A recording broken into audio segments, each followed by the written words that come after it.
Film dokumenter explanatory Dirty Vote yang dirilis pada 11 Februari 2024 merupakan karya sutradara Dandi Dwi Laksono. Durasi film ini sekitar 1,5 jam dan sudah ditonton sebanyak 2 juta penonton setelah 1 hari rilis. Film ini berisi kritik atas sistem demokrasi dan pemilu di Indonesia untuk kondisi terakhir khususnya menjelang pemilu 2024 pada tanggal 24 Februari mendatang.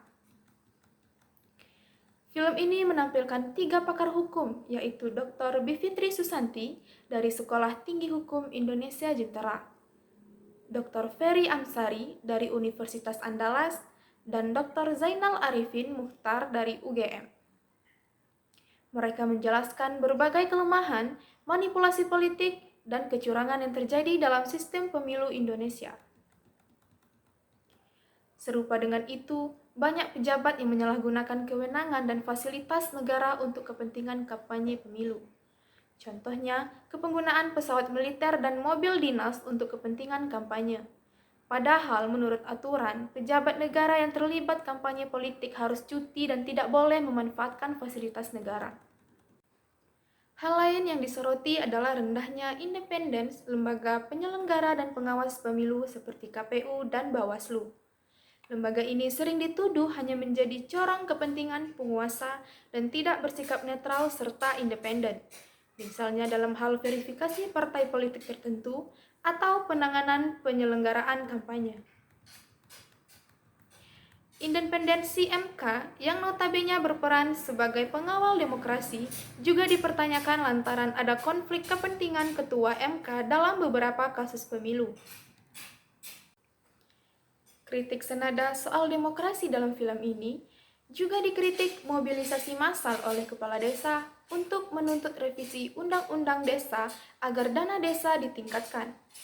Hal ini diduga sekedar memanfaatkan momentum politik menjelang pemilu untuk mencari keuntungan pribadi dan kelompok. Pemerintah juga dikritik karena diduga menggunakan bantuan sosial sebagai alat politik menjelang pemilu. Distribusi bantuan sosial seringkali tidak tepat sasaran dan hanya dimaksud sebagai strategi populis untuk meraih keuntungan. Intrik dan konflik kepentingan dalam film ini, Ketua MK Anwar Usman menjadi sorotan karena dianggap memberi perlakuan istimewa pada perkara perubahan syarat usia calon presiden. Ia diduga memiliki konflik kepentingan karena keponakannya mencalonkan diri sebagai capres. Selain itu, ada indikasi transaksi politik di balik putusan MK ini. Contoh lain ketidaknetralan lembaga peradilan juga ditunjukkan oleh sikap MA yang menolak putusan MK terkait syarat calon presiden. Ketua MA diduga hanya mempertahankan kepentingan politik tertentu. Fakta ini memperlihatkan betapa lemahnya check and balance antara lembaga tinggi negara. Beberapa catatan kunci fakta-fakta dalam film Dirty Vote. Yang pertama adalah gabungan suara Jokowi dan Prabowo di Pulau Sumatera menunjukkan gejala politik transaksional antara elit politik. Kemudian yang kedua, penunjukan 20 PJ Gubernur dan 82 PJ Wali Kota atau Bupati oleh Presiden Joko Widodo dianggap sebagai praktik politik balas budi dan menciptakan loyalitas pada pertahanan. Dan yang terakhir, kasus penunjukan oleh Tito Karnavian untuk pejabat Gubernur Papua. Dari film Dirty Vote dapat dihubungkan bahwa pentingnya literasi digital melalui beberapa cara. Yang pertama, pencegahan penyebaran hoaks. Literasi digital dapat membantu masyarakat dalam memahami dan menilai informasi yang mereka terima, sehingga dapat mencegah penyebaran hoaks yang dapat muncul dalam konteks pemilu, seperti yang terjadi di media sosial. Yang kedua, penggunaan platform digital. Literasi digital juga dapat berdampak positif terhadap perkembangan bisnis, termasuk dalam konteks industri film, melalui penggunaan platform digital untuk distribusi dan pemasaran. Dan yang terakhir adalah etika dalam berdigital.